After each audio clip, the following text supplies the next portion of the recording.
अस्सलाम वालेकुम फ्रेंड्स, जैसे कि आप देख रहे हैं कि मैंने मटन का गोश्त लिया है। इसके अंदर मैं अब ऐड करूँगी लहसुन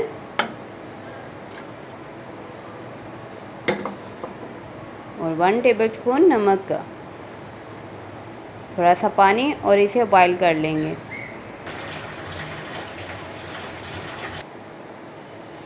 मैंने एक हंडी ली है, इसके अंदर मैं प्याज ऐड कर दिया। मैंने 2 अदद प्याज लिए हैं, थोड़ा सा ऑयल,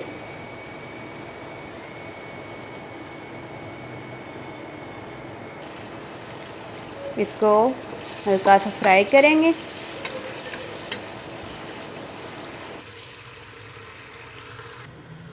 चलें जी, प्याज हमारा अच्छे से फ्राई हो चुके हैं जैसे कि हमें चाहिए था। अब इसके अंदर हम ऐड करेंगे कुछ मसाले साबुत। मैंने काली मिर्च ली है, बादियान फूल लिए हैं, दालचीनी ली है, बड़ी इलायची ली है, ज़ीरा ली है। इन सबको मैं अब अंदर डाल दूँगी इसके। इससे बिरयानी का जायका बहुत अच्छा आता है। इसे हल्का सा फ्राई करेंगे। अब इसके अंदर मैं ऐड करूँगी 2 टमाटर लिए हैं और चंद मिर्चों को मैंने लंबाई में काट लिया था। इसको भी हल्का सा भुनेंगे।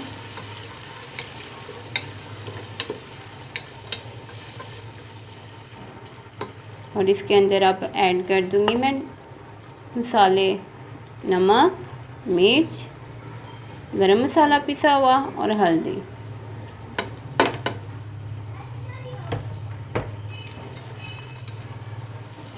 इसको अब अच्छे से भूनेंगे।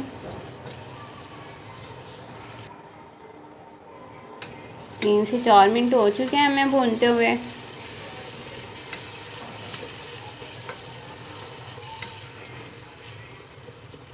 अब इसके अंदर मैं ऐड करूँगी जो गोश्त हमने बॉईल किया था, लहसुन ऐड करके और नमक ऐड करके, वो इसके अंदर जाएगा। लहसुन को भी मैंने इसके अंदर ही ऐड कर दिया। लहसुन हमारा बिल्कुल गल चुका है और गोश्त भी। अब इसको अच्छे से हिलाएंगे।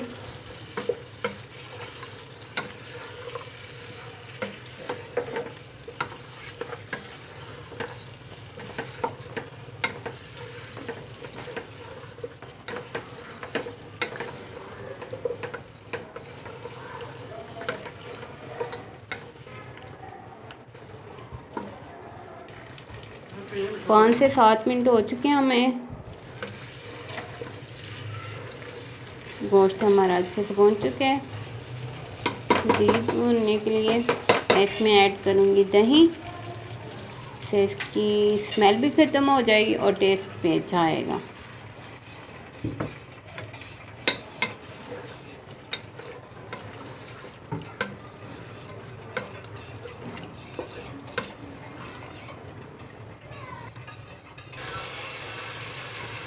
दही का पानी हमारा खुश्क हो चुका है।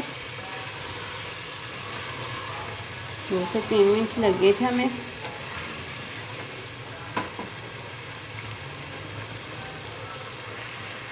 अब इसके अंदर मैं ऐड कर दूंगी जो चावल हमने भिगो के रखे हुए थे। मैं 2 गिलास चावल लिए हैं।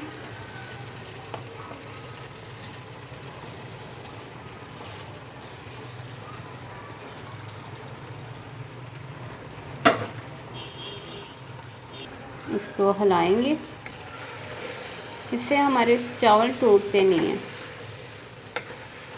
चावल हमारा खिला खिला बनता है। इसे अच्छे से हिलाने के बाद इसमें ऐड कर देंगे अब पानी।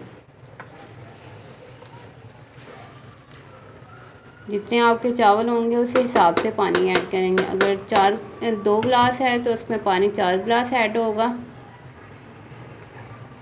2 गिलास था चावल और मैंने 4 गिलास पानी ऐड किया है। अब इसे पकने के लिए रख देंगे 5 से 7 मिनट के लिए। 5 से 7 मिनट हो चुके हैं। चावल माशाल्लाह हमारे बेहतरीन तैयार हो चुके हैं। रेसिपी अच्छी लगी हो तो प्लीज़ शेयर करना मत भूलिएगा। लाइक करें, सब्सक्राइब करें,